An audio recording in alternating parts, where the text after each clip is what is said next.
everybody. Welcome to this week's Weekly Roundup. I have a little bit of a list, not as long as normal, so let's get to it. First things first, super exciting this week, the Finance Committee approved a development agreement with a developer out of the Madison area. I talked about this last week and we had really good discussion about it at Finance. It's headed to the City Council next Tuesday for the final approval. If the City Council gives it the final approval, what this means is that right to the south of the town square, we will have an amazing multifamily housing development with high-end finishes like granite countertops and stainless steel appliances and interior insulated walls and a pool and all of these just really high-end amenities right in our downtown. 87 units, 5 stories, underground parking, and 100 plus people living and spending their time and their resources in the downtown. So it's a profound economic investment for our community, and hopefully next Tuesday we'll get the final approval and I'll share it back here with you on Friday. I'm really excited to be able to share that we've been working collaboratively with some community partners to create a little bit larger than usual 9/11 ceremony and remembrance activities. So this year's the 20th anniversary for 9/11. So the city has been working with the Marine Corps League, Heroes for Heroes, and Because We Care to kind of put together a schedule of events for the day. So we'll release that flyer pretty soon, probably within a week or so.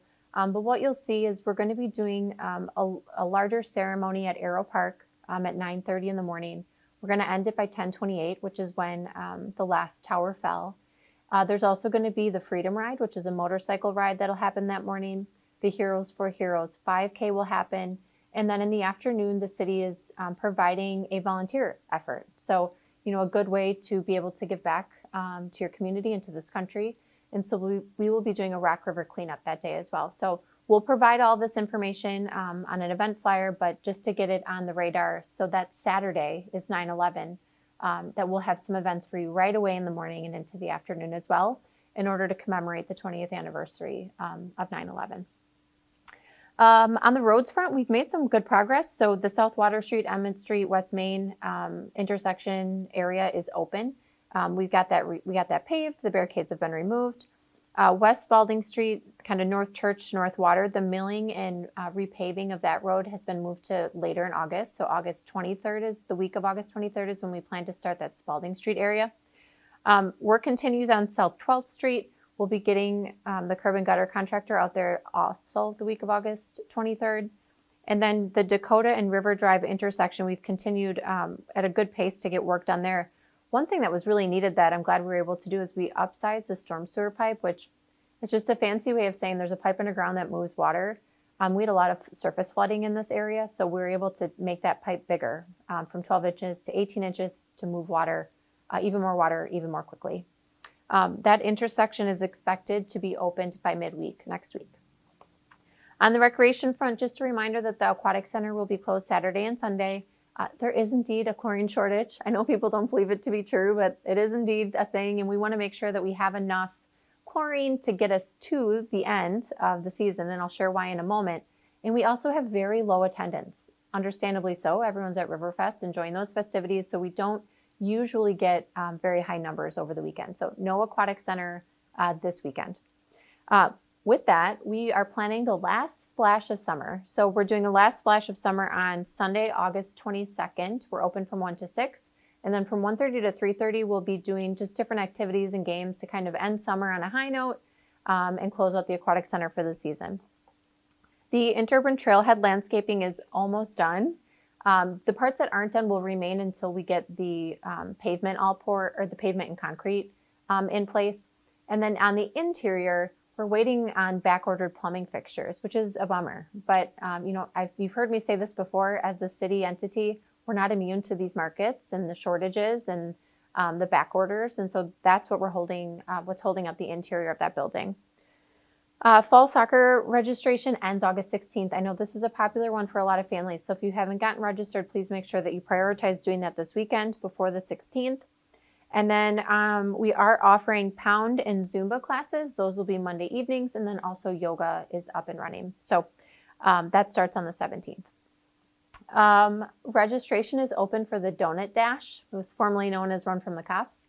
This is the 5K that the police department organizes that fully benefits. All the proceeds go to PAVE, which is our domestic violence partner in the community.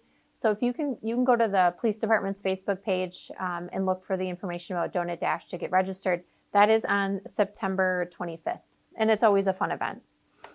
For our brush, we've been sharing a few updates about this because I know it's still relevant with all the storms we've been having. We're on Route 3, which is where we should be. So we got back on track with the chipping in of a lot of different city departments and our street crews and forestry crews just really working hard to get through it as quickly as we can. And because of the help you've provided with getting your brush placed in a little bit more of an efficient manner. So as a reminder, we're asking you to put the cut side of your branches facing the road, and then to only put brush. Don't throw anything else in there because then we can't take it. So if you have questions, just give a call to the streets department. We announced this week, or we shared the information of the announcement. The state and the governor's office has put out a new grant program. It's called the Main Street Bounce Back Program. This is not paid with city tax dollars. This is something that's grant funded through COVID relief money.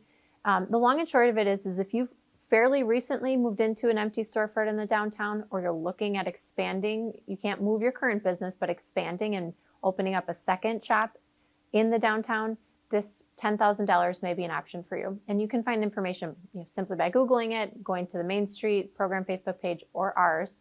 We don't have that many empty storefronts in the downtown, which is a blessing to have, but there are still a handful. So if you're interested, check out that information on our Facebook pages.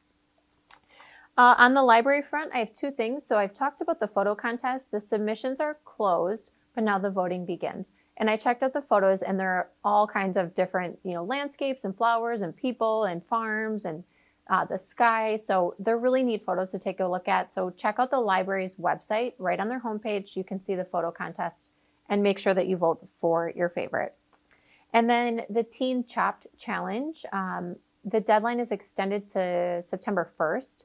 So what this is teens have to use 4 ingredients, which they've shared are a fruit cup, honey, Himalayan salt, and popcorn, and make it into one dish and submit a photo. And then judges like me will be able to vote on our favorite. So just a cool, different idea to kind of finish out the last few weeks of summer.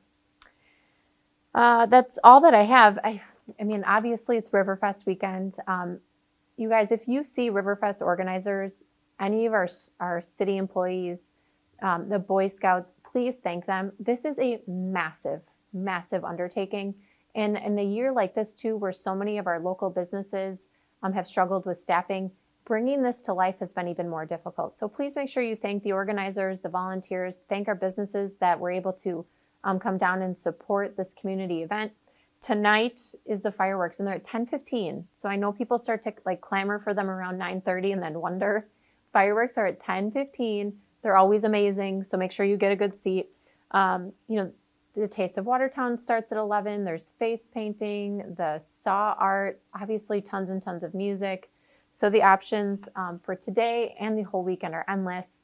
The craft fair begins tomorrow, and the car show, which is always huge as well, is on Sunday. So a lot of options to enjoy out at the park this weekend, and thankfully the weather is seemingly finally done storming for a few days and should be gorgeous and able to get out to Riverside Park and have some fun. So have a good weekend, everybody. We'll see you back next week.